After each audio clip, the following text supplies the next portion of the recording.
나보다 낫거나 나와 비슷한 사람을 만나지 못했거든. 차라리 단호히 혼자서 가라. 어리석은 자와는 결코 길벗이 될 수 없느니라. 법구경에 나오는 말씀입니다. 이 구절을 처음 접하는 분들은 귀를 의심하며 깜짝 놀라곤 합니다. 우리가 아는 불교는 어떤 모습입니까? 모든 이를 차별 없이 사랑하고 나에게 돌을 던지는 사람조차 자비로 품어 안는 것이라 배웠습니다. 그런데 부처님께서는 놀랍게도 사람을 가려서 사귀라고 하십니다. 배울 점이 없는 사람, 나를 병들게 하는 사람과 억지로 어울리느니 차라리 혼자 가는 것이 낫다고 단호하게 말씀하십니다. 이 말씀이 혹시 매정하게 들리십니까? 아니면 가슴 한구석이 뻥 뚫리는 듯한 시원함을 느끼셨습니까?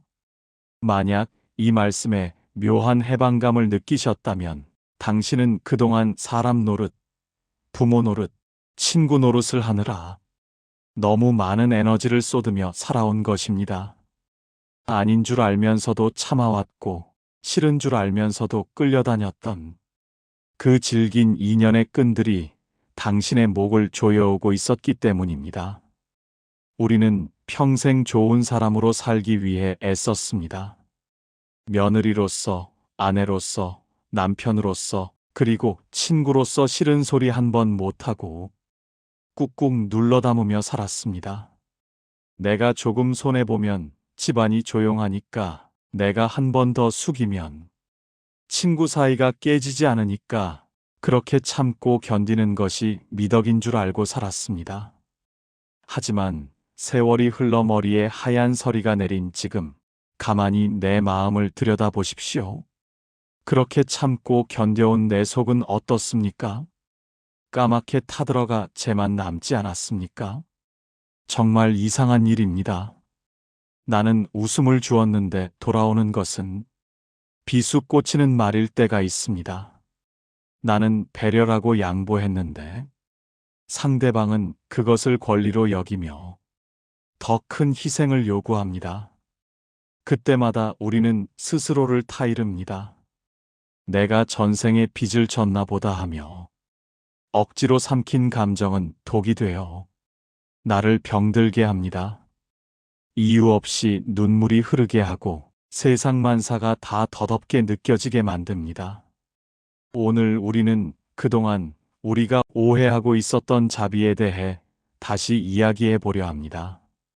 썩은 가지를 쳐내지 않으면 나무 전체가 죽듯이 나를 해치는 악연을 끊어내지 않으면 내 인생 전체가 무너질 수 있음을 부처님은 경계하셨습니다. 때로는 매서운 눈보라처럼 차갑게 돌아서는 것이 살점을 도려내는 아픔을 감수하고서라도 끊어내는 것이 진정한 수행일 수 있습니다. 지금 당신의 곁에 만나고 나면 몸져 눕게 만드는 사람이 있습니까? 내 자존감을 갉아먹고 끊임없이 무리한 부탁을 하며 나를 착취하는 사람이 있습니까? 만약 그렇다면 오늘 이 이야기가 당신에게 꼭 필요할 것입니다. 절에 가서 불단 위를 보면 참으로 온화한 미소를 띤 부처님이 계십니다. 그리고 우리는 흔히 자비의 화신인 관세음 보살님을 떠올립니다. 1000개의 손과 눈으로 중생의 아픔을 어루만져 주시는 그 따뜻한 품을 그리워합니다. 그래서 불자라면 응당 관세음 보살님처럼 부드러워야 하고 오는 사람 막지 않고 가는 사람 잡지 않아야 한다고 생각합니다.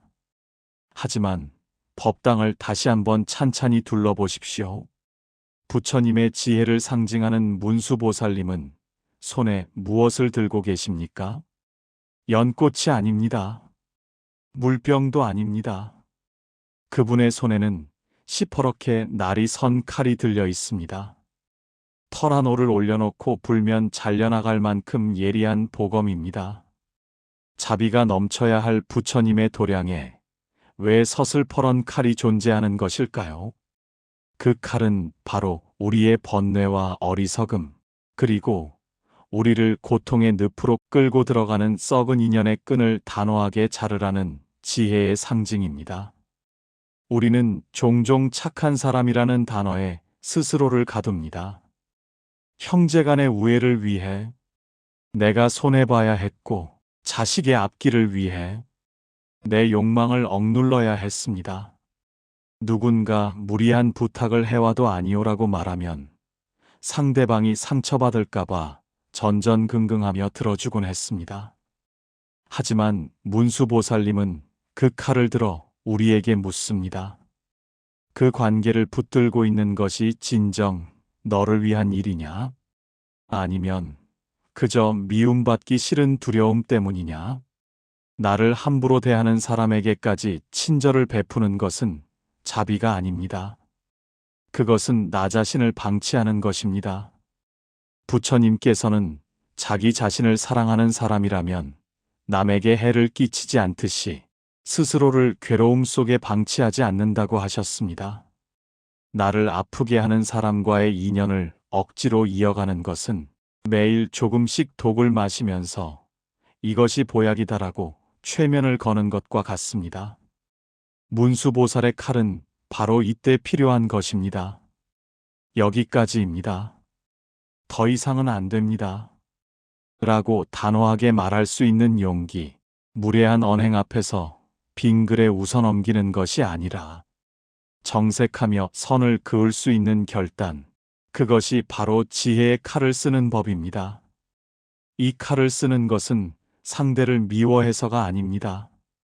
오히려 나와 상대방 모두를 더 이상의 악업으로부터 구하기 위한 가장 적극적인 자비행입니다. 내가 단호하게 멈춰 세우지 않으면 상대방은 자신이 짓고 있는 업의 무게를 깨닫지 못한 채 계속해서 구업을 짓고 악행을 저지르게 될 것이기 때문입니다. 그러니 죄책감을 갖지 마십시오.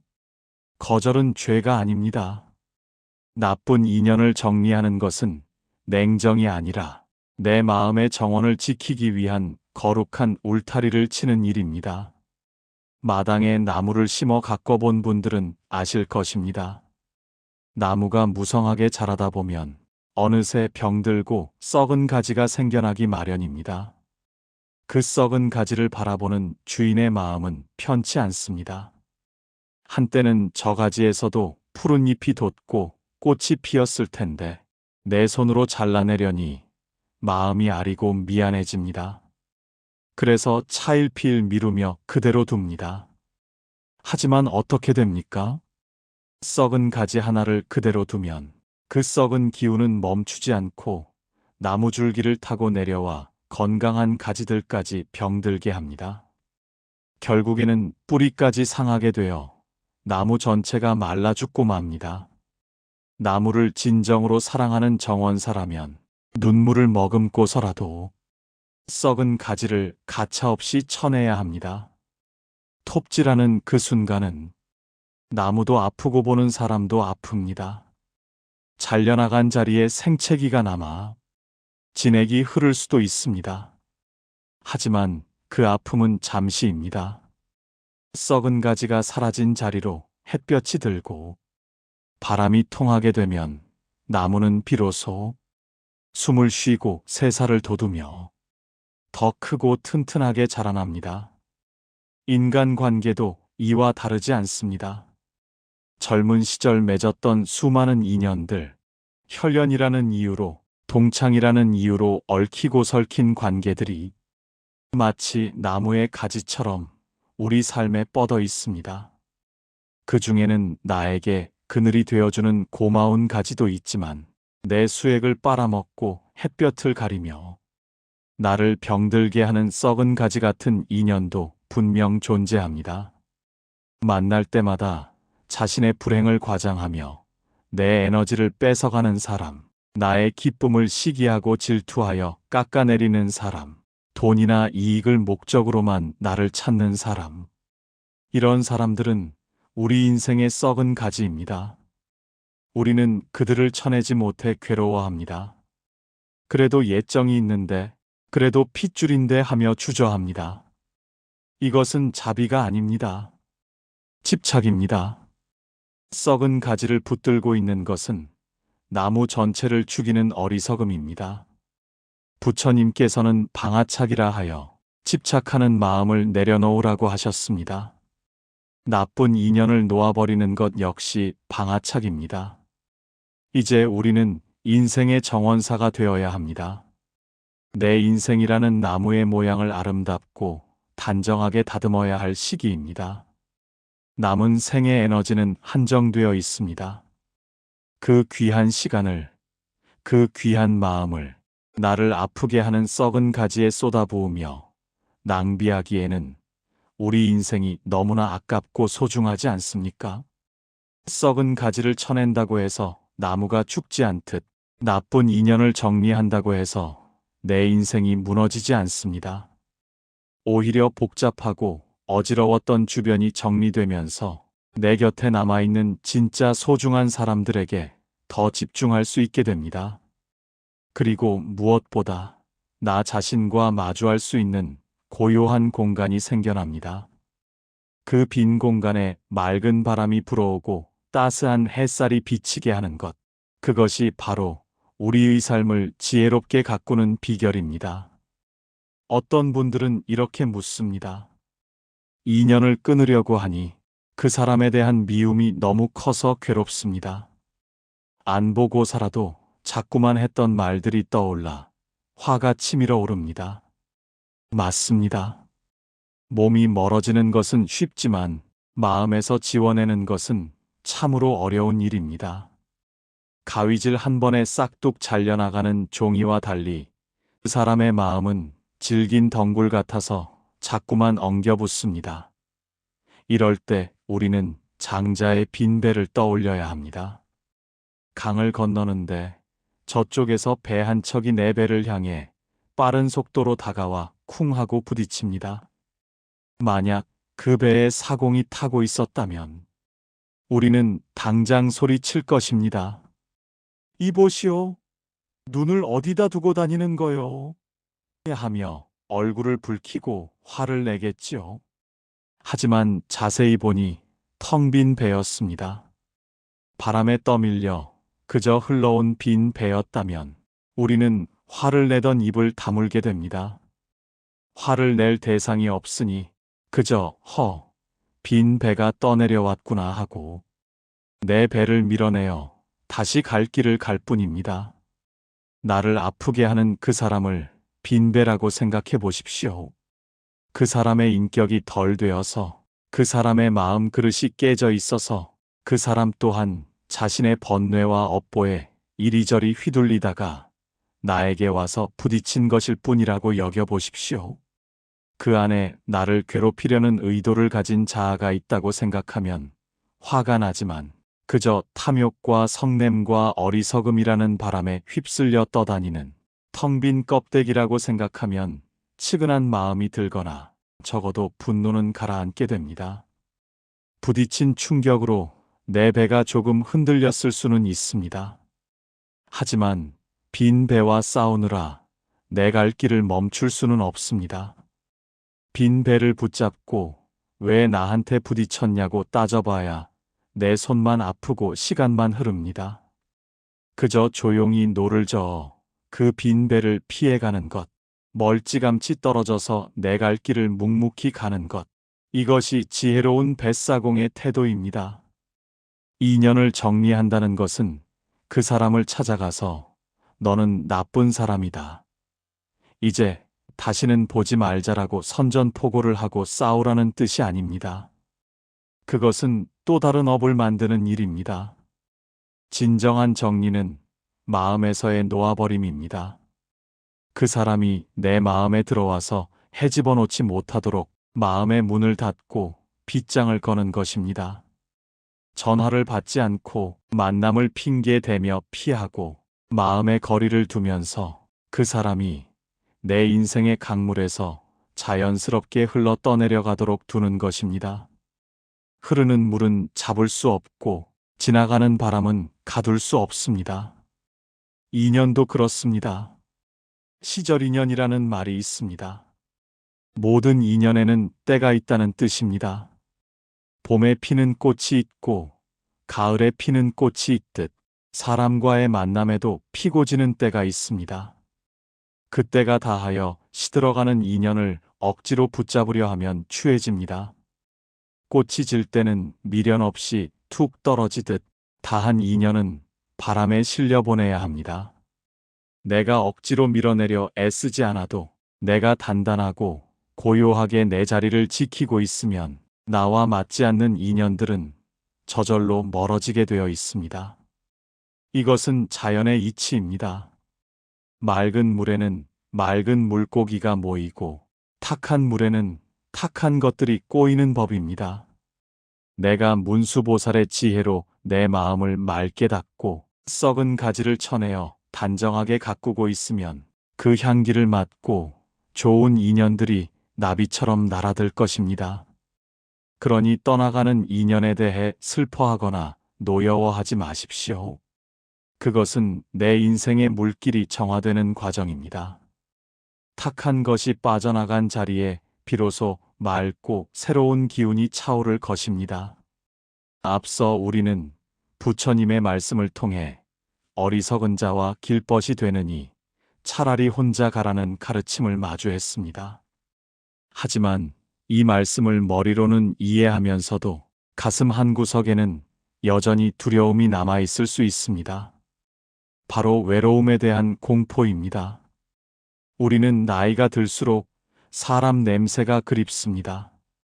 자식들은 다 커서 제 살 길 찾아 떠났고 배우자가 곁에 있어도 예전 같지 않거나 이미 먼저 떠난 분들도 계실 것입니다. 텔레비전 소리만 적막하게 울리는 거실에 앉아 있다 보면 싸우더라도 옆에 누가 있는 게 낫지 않을까 하는 불안감이 엄습합니다. 그러나 여러분, 부처님께서는 외로움과 홀로 있음을 엄격히 구분하셨습니다. 외로움이 남이 나를 찾아주지 않아서 느끼는 결핍의 감정이라면 홀로 있음은 내가 나를 온전히 채우는 충만의 상태입니다. 경전 수타니파타에는 우리에게 잘 알려진 구절이 있습니다. 소리에 놀라지 않는 사자처럼, 그물에 걸리지 않는 바람처럼, 진흙에 더럽혀지지 않는 연꽃처럼, 무소의 뿔처럼 혼자서 가라. 사자는 숲속의 왕이기에 작은 짐승들의 울음소리에 놀라거나 두려워하지 않습니다. 바람은 형체가 없기에 그 어떤 그물로도 가둘 수 없습니다. 연꽃은 가장 더러운 진흙탕 속에 뿌리를 내리고 있지만 그 꽃잎에는 흙탕물 한 방울 묻히지 않고 고고하게 피어납니다. 인간관계에 얽매여 전전긍긍하는 삶은 그물에 걸린 바람과 같습니다. 남의 눈치를 보느라 체면 때문에 혹은 거절하지 못해서 억지로 끌려다니는 관계 속에서 우리는 자유를 잃습니다. 하지만 나를 아프게 하는 인연을 정리하고 홀로 서는 순간 우리는 그물에서 풀려난 바람이 됩니다. 어디든 갈 수 있고 무엇에도 걸림이 없는 자유를 얻게 됩니다. 많은 분이 혼자가 되면 초라해질 거라 생각합니다. 천만의 말씀입니다.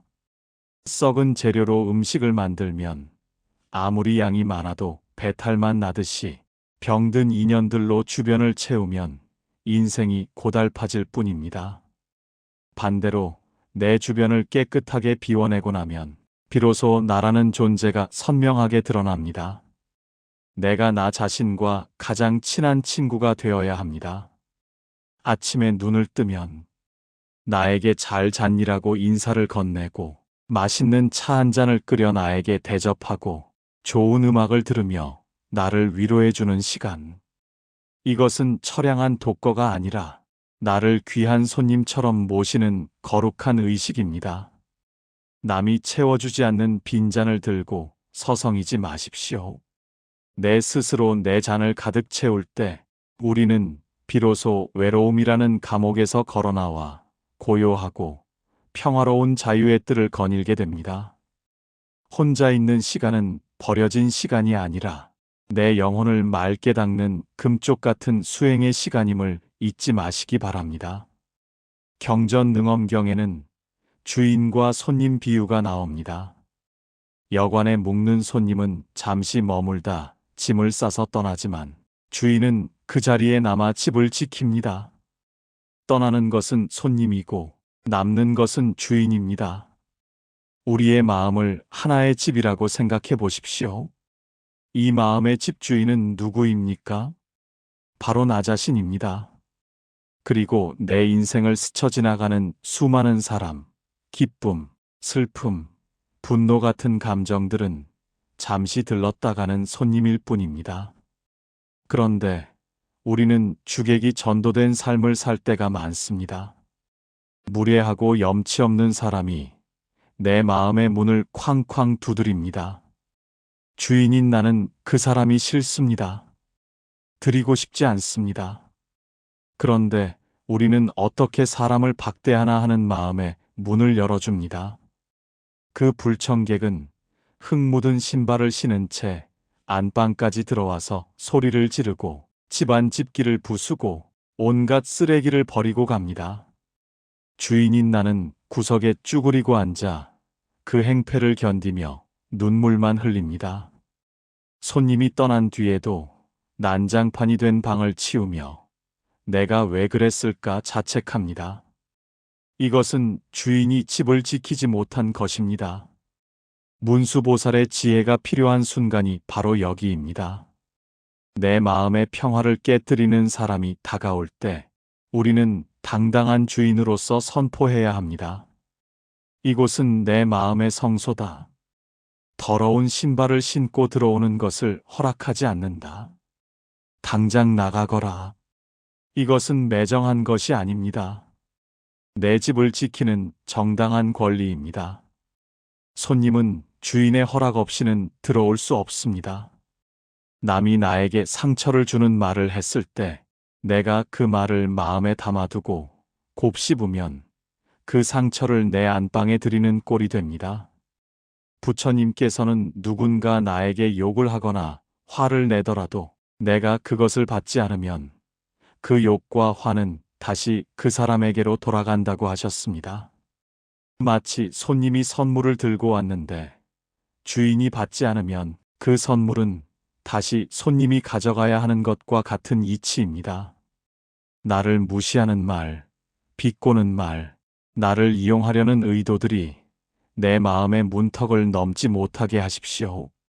문 앞에서 딱 막아서서 나는 그 말을 받지 않겠습니다. 그런 대우는 사양하겠습니다라고 마음속으로 때로는 말로 단호하게 거절하십시오. 그들이 문 밖에서 소란을 피우든 말든 문을 굳게 닫은 채 따뜻한 아랫목에 앉아 내 마음을 지키는 것. 그것이 바로 내 인생의 주인으로 사는 법입니다. 손님에게 휘둘리지 마십시오. 손님은 가고 주인은 남습니다. 결국 끝까지 나와 함께하는 것은 나 자신뿐임을 명심해야 합니다. 부처님께서 인멸하시기 전 제자 아난존자에게 남기신 마지막 유후는 지금도 우리 가슴을 울립니다. 차등명 법등명하라. 자기 자신을 등불로 삼고 진리를 등불로 삼아라. 남에게 의지하지 말고 오직 너 자신에게 의지하라. 이 말씀은 너 자신을 섬으로 삼아라라는 뜻이기도 합니다. 인생은 거친 파도가 몰아치는 바다와 같습니다. 우리는 그 바다를 건너면서 자꾸만 의지할 뗏목을 찾습니다. 젊어서는 부모라는 뗏목에, 결혼해서는 배우자라는 뗏목에, 늙어서는 자식이라는 뗏목에 의지하려 합니다. 친구나 지인들에게 기대어 외로움을 달래려 합니다. 하지만 뗏목은 언젠가 부서지거나 떠내려갑니다. 믿었던 배우자가 먼저 세상을 뜨기도 하고 애지중지 키운 자식이 내 마음을 몰라주고 등을 돌리기도 하며 평생 친구라 믿었던 사람이 돈 문제로 배신을 하기도 합니다. 남에게 의지했던 마음이 클수록 그 뗏목이 사라졌을 때 우리가 겪는 배신감과 공포는 이루 말할 수 없습니다. 그때 우리는 세상이 무너진 듯 절망하며 내가 헛살았다고 통곡합니다. 부처님께서는 바로 이 점을 경계하셨습니다. 변해가는 것들에 의지하지 말라는 것입니다. 사람의 마음은 갈대와 같아서 아침 저녁으로 변하고 인연의 끈은 낡은 동아줄 같아서 언젠가는 끊어집니다. 그것을 영원할 것이라 믿고 내온 체중을 실어 기대니 줄이 끊어질 때 바닥으로 곤두박질 치는 것입니다. 이제 우리는 뗏목이 아니라 스스로 섬이 되어야 합니다. 섬은 바다 위에 떠 있는 것 같지만 사실은 바다 밑 깊은 땅에 단단히 뿌리를 박고 있습니다. 그래서 태풍이 불고 파도가 쳐도 잠시 젖을 뿐 떠내려가지 않습니다. 나쁜 인연을 정리하고 내 마음의 중심을 잡는 것이 바로 내가 섬이 되는 과정입니다. 남이 나를 칭찬한다고 해서 우쭐에 날아가지 않고 남이 나를 비난한다고 해서 절망의 구렁텅이로 빠지지 않는 마음. 그 사람은 그 사람의 업대로 살게 두고 나는 나의 길을 간다는 묵직한 중심. 이것이 바로 차등명입니다. 지금까지는 가족을 위해, 남을 위해 사느라 나 자신을 돌볼 겨를이 없었을지도 모릅니다. 내가 흔들리면 집안이 흔들릴까봐 억지로 버텨온 세월이었을 겁니다. 하지만 이제는 누구를 위해서가 아니라 나 자신을 위해 단단해져야 합니다. 내가 단단한 섬이 되면 떠나가는 인연에 연연하지 않게 됩니다. 파도가 밀려왔다 밀려가듯 사람이 오고 가는 것을 자연스러운 풍경으로 바라보게 됩니다. 그리고 놀라운 사실은 내가 든든한 섬처럼 버티고 서 있으면 쉬고 싶은 갈매기들이 날아와 앉듯 지혜롭고 선한 인연들이 내 곁으로 모여들게 된다는 것입니다. 내가 흔들리는 뗏목일 때는 나를 뒤집으려는 파도 같은 악연만 꼬였지만 내가 평화로운 섬이 되면 그 평화를 나누고 싶은 좋은 사람들이 찾아옵니다. 그러니 두려워 마십시오. 의지할 곳이 없어진다고 걱정하지 마십시오. 당신 안에 이미 꺼지지 않는 등불이 있고 무너지지 않는 단단한 땅이 있습니다. 그저 그 사실을 믿고 뚜벅뚜벅 당신만의 길을 걸어가시면 됩니다. 우리가 인연을 정리할 때 가장 힘든 것 중 하나는 상대방의 악한 모습이 내 마음의 잔상으로 남아 나를 괴롭힌다는 점입니다. 그 사람이 뱉은 독한 말, 그 사람의 표정, 그 억울했던 상황들이 자꾸만 떠올라. 설거지를 하다가도 그릇을 던지고 싶고 자다가도 이불을 걷어차게 만듭니다. 이것은 아직 내 마음이 그 사람의 업을 붙들고 있기 때문입니다. 이럴 때 우리는 마음을 거울처럼 쓰는 법을 배워야 합니다. 거울 앞에 똥이 있으면 거울은 똥을 비춥니다. 거울 앞에 꽃이 있으면 꽃을 비춥니다. 하지만 거울은 그 똥을 비춘다고 해서 더러워지지 않고 꽃을 비춘다고 해서 향기가 배지도 않습니다. 그저 그 앞에 있는 것을 있는 그대로 비춰줄 뿐. 물체가 사라지면 거울은 다시 텅 빈 상태로 돌아갑니다. 그런데 우리의 마음은 어떻습니까? 똥 같은 사람이 지나갔는데 그 사람이 사라진 뒤에도 내 마음 거울에는 여전히 똥이 묻어 있습니다. 그 인간이 어떻게 나한테 그럴 수 있어? 라며 분노하는 것은 이미 떠난 똥을 내 거울에 문지르고 있는 것과 같습니다. 냄새는 그 사람이 풍겼는데 그 냄새를 내 방에 가두고 맡고 있는 꼴입니다. 나를 아프게 하는 인연을 대할 때는 투명한 거울이 되십시오. 상대가 화를 내면 저 사람이 지금 화가 났구나. 저 사람 마음속에 지옥불이 타고 있구나. 하고 있는 그대로 비춰보십시오. 하지만 그 화를 내 안으로 가져오지는 마십시오. 너의 화는 너의 것, 나의 평화는 나의 것이라고 선을 그어야 합니다. 거울이 맑게 닦여 있으면 다가오는 사람의 본 모습이 적나라하게 비칩니다. 내가 마음을 맑게 닫고 중심을 잡고 있으면 사기꾼이나 나쁜 의도를 가진 사람은 내 눈빛만 보고도 도망갑니다. 자신의 추한 속내가 들킬까 두렵기 때문입니다.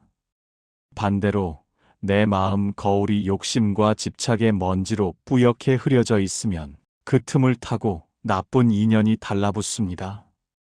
사기당하는 사람을 보면 대개 쉽게 돈을 벌고 싶다는 욕심이 있거나 남에게 인정받고 싶다는 허영심이 있을 때 걸려듭니다. 나를 이용하려는 사람들은 귀신같이 내 마음의 빈틈, 즉 먼지 낀 부분을 알아보고 파고듭니다. 그래서 부처님께서는 수행이란 마음의 거울을 매일매일 부지런히 닦는 일이라고 하셨습니다. 나쁜 인연을 탓하기 전에 먼저 내 마음의 거울을 깨끗이 닦으십시오.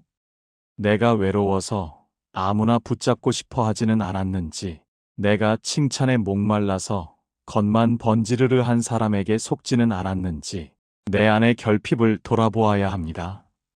내 거울이 맑고 깨끗하면 더러운 것들은 비치기만 할 뿐 달라붙지 못합니다. 그리고 결국에는 내 맑은 기운과 어울리는 아름다운 꽃 같은 인연들만이 거울 앞에 서게 될 것입니다. 지나간 악연은 잊으십시오.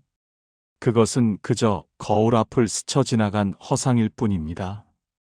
이제 마른 수건으로 거울을 쓱 닦아내고 지금 이 순간 당신의 고귀하고 아름다운 모습만을 비추십시오. 당신은 그 어떤 더러움도 묻지 않는 본래부터 청정한 거울입니다. 인연을 정리하고 나면 마치 아끼던 그릇이 깨진 것처럼 마음이 허전하고 쓰라릴 때가 있습니다. 내가 좀 더 참았더라면 깨지지는 않았을 텐데 내 인생에 또 하나의 실패가 남았구나 하며 자책하기도 합니다. 깨진 그릇은 쓸모가 없어져 버려지기 마련이니 실패한 인간관계도 내 인생의 오점이라고 생각하는 것입니다. 일본의 다도 문화에는 킨츠기라는 독특한 수리 기법이 있습니다. 깨진 도자기를 버리는 것이 아니라 그 깨진 틈을 오칠로 붙이고 그 위를 금가루로 덮어 장식하는 것입니다. 이렇게 수리된 그릇은 깨지기 전보다 훨씬 더 아름답고 귀한 대접을 받습니다. 깨진 흔적이 흉터가 아니라 그 그릇만이 가진 고유한 역사가 되고 예술이 되기 때문입니다. 우리의 인생도 이와 같습니다. 나를 아프게 했던 사람, 나를 배신했던 인연으로 인해 내 마음 그릇에는 금이 가고 이가 빠졌을지도 모릅니다. 하지만 그 깨진 틈을 억지로 다시 붙이려 하거나 깨진 그릇을 부둥켜 안고 울 필요는 없습니다. 대신 그 상처난 자리를 지혜라는 금으로 채워야 합니다. 거절하지 못하는 마음이 나를 병들게 한다는 깨달음을 얻었구나. 이제는 사람의 겉모습이 아니라 속마음을 보는 눈을 떴구나. 이렇게 고통을 깨달음으로 승화시키는 것이 바로 마음의 틈을 금으로 메우는 일입니다. 상처 없는 영혼은 없습니다. 인생을 살면서 어찌 흠집 하나 없겠습니까? 중요한 것은 그 상처를 어떻게 대하느냐입니다. 상처를 그저 원망과 후회로 남겨두면 날카로운 파편이 되어 나를 찌르지만 그것을 성찰과 지혜로 덮으면 내 인생은 금으로 수리된 그릇처럼 더욱 단단하고 기품 있게 변모합니다. 떠나간 인연이 남긴 빈자리를 두려워하지 마십시오. 그 빈자리는 당신이 실패했다는 증거가 아닙니다. 오히려 당신이 더 깊어지고 넓어졌다는 증거입니다. 이제 그 금이 간 자리에 부처님의 말씀, 나를 사랑하는 마음, 삶을 관조하는 여유를 채워 넣으십시오. 비온 뒤에 땅이 굳듯이 아픔을 딛고 일어선 당신은 그 누구보다 아름답고 강인한 존재입니다. 우리가 문수보살의 칼을 들어 악연을 끊어내자고 했을 때, 그럼 나는 이제 피도 눈물도 없는 냉혈한이 되어야 하는가 하고 걱정하시는 분이 계실지 모르겠습니다. 불교에서 말하는 끊어냄은 상대를 미워하고 저주하는 차가운 냉정이 아닙니다. 바로 중도의 지혜를 실천하는 것입니다. 추운 겨울날 고슴도치 두 마리가 추위를 피하려 서로에게 다가갑니다. 너무 가까이 가면 서로의 가시에 찔려 아프고 너무 멀어지면 추워서 견딜 수가 없습니다. 그래서 고슴도치들은 몇 번의 시행착오 끝에 서로의 온기는 느끼되 가시에는 찔리지 않는 적당한 거리를 찾아냅니다. 우리 인간 관계도 이와 같아야 합니다. 우리는 그동안 너무 가까이 다가가서 상대방의 가시에 찔리고 내 가시로 상대를 찌르며 피를 흘렸습니다. 이것은 자비가 아니라 어리석음이었습니다. 반대로 상처받기 싫다고 아예 담을 쌓고 세상과 단절하는 것은 외로움이라는 추위에 떨게 만듭니다. 지혜로운 거절, 그리고 악연의 정리는 바로 안전거리를 확보하는 일입니다. 불과 너무 가까우면 데이고 너무 멀면 춥습니다. 나를 아프게 하는 사람과는 데이지 않을 만큼 멀어지고 나를 아껴주는 사람과는 춥지 않을 만큼 다가가는 것. 이 균형을 잡는 것이 중도입니다. 이제 당신은 사람을 만날 때 마음의 거리를 조절할 수 있는 운전대를 잡아야 합니다. 예전에는 남이 엑셀을 밟으면 밟는 대로 끌려갔지만 이제는 내가 브레이크를 밟을 줄 알아야 합니다. 당신의 그 말은 선을 넘었습니다. 더 이상 다가오지 마십시오. 라고 마음속으로 경고등을 켜십시오. 상대방이 나쁜 사람이어서가 아닙니다. 그저 나와 그 사람 사이의 적정 거리가 거기까지인 것입니다. 그 거리를 인정하고 지키는 것이 나를 보호하고 역설적으로 그 관계를 파국으로 몰고 가지 않는 유일한 길입니다. 모든 사람과 똑같이 친할 필요는 없습니다. 모든 사람에게 좋은 사람일 필요도 없습니다. 부처님께서도 인연 닿는 중생을 먼저 제도하셨지 인연 없는 중생까지 억지로 끌어안으려 하지 않으셨습니다. 나에게 맞는 온도, 나에게 맞는 거리를 유지하는 것. 그것이 남은 생을 평온하게 사는 비결입니다. 이제 긴 이야기를 마무리하려 합니다. 나를 괴롭히던 썩은 가지를 쳐내고 깨진 마음을 지혜의 금으로 붙이고 적당한 거리를 유지하며 홀로 서는 법을 배웠습니다. 그렇다면 이제 텅 비워진 내 마음의 뜰에는 무엇이 찾아올까요? 바로 법열입니다. 예전에는 사람에게서 기쁨을 찾으려 했습니다. 남이 칭찬해줘야 기쁘고 자식이 성공해야 기쁘고 친구가 찾아와줘야 즐거웠습니다. 내 행복의 열쇠를 남의 주머니에 넣어두고 살았던 셈입니다. 하지만 이제는 다릅니다. 아침에 일어나 창문을 열었을 때 들어오는 신선한 공기 한 모금에 감사합니다. 따뜻한 차 한 잔을 우려 마시며 느끼는 그 향기에 행복해합니다. 뜰 앞에 서 있는 잣나무 한 그루를 보며 계절의 변화와 생명의 신비를 느낍니다. 굳이 누가 나를 알아주지 않아도 시끌벅적한 모임에 나가지 않아도 내 안에서 차오르는 충만함이 있습니다. 이것이 바로 우리가 누려야 할 진짜 황금기입니다.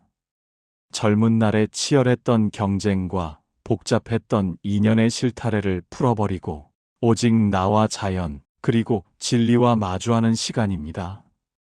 불필요한 인연을 정리한 그 에너지로 당신이 좋아하는 일을 하십시오. 흙을 만지며 텃밭을 가꿔도 좋고 서툰 솜씨로 그림을 그려도 좋고 조용히 경전을 읽거나 명상을 해도 좋습니다.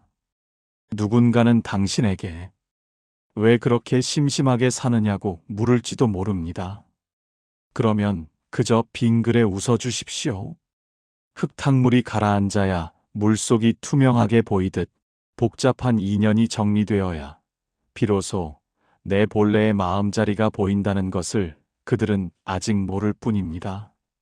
문수보살의 칼을 두려워하지 마십시오. 그 칼은 당신을 해치는 것이 아니라 당신을 올가매던 밧줄을 끊어 당신을 자유롭게 하는 해방의 도구입니다. 무소의 뿔처럼 혼자서 가라는 말씀을 외로움으로 듣지 마십시오. 그것은 그 누구에게도 의지하지 않고 스스로 빛나는 존재가 되라는 최고의 축복입니다. 오늘 당신의 마음을 어지럽히는 인연이 있다면 조용히 눈을 감고 마음속에서 놓아주십시오. 그동안 고생 많았다. 이제 나는 내 길을 간다. 너도 너의 길을 가거라. 그렇게 놓아버린 빈손에 부처님의 자비 광명과 진정한 평화가 가득 채워지기를 간절히 발언합니다. 오늘 전해드린 말씀이 여러분의 무거운 마음짐을 조금이나마 덜어드리는데 도움이 되었기를 바랍니다. 인간관계 때문에 밤잠 설치며 괴로워하고 계신 분들이 있다면 문수보살의 지혜로운 결단을 배우고 스스로를 지키는 용기를 얻으셨으면 좋겠습니다. 오늘 내용이 마음에 와닿으셨다면 구독과 좋아요를 눌러주십시오. 풍경 소리는 앞으로도 여러분의 지친 마음을 어루만지는 따뜻한 이야기로 늘 곁에 있겠습니다. 마지막으로 오늘 얻은 지혜를 잊지 않도록 댓글로 다음의 다짐을 남겨주시기 바랍니다. 직접 써보는 것만으로도 마음의 힘이 단단해집니다. 나는 지혜의 칼로 나를 지키며 무소의 뿔처럼 당당하게 나아가겠습니다. 이 문장을 댓글로 남기시며 당신의 삶을 주체적으로 이끄는 주인으로 거듭나시기를 응원합니다. 긴 시간 함께 해주셔서 고맙습니다.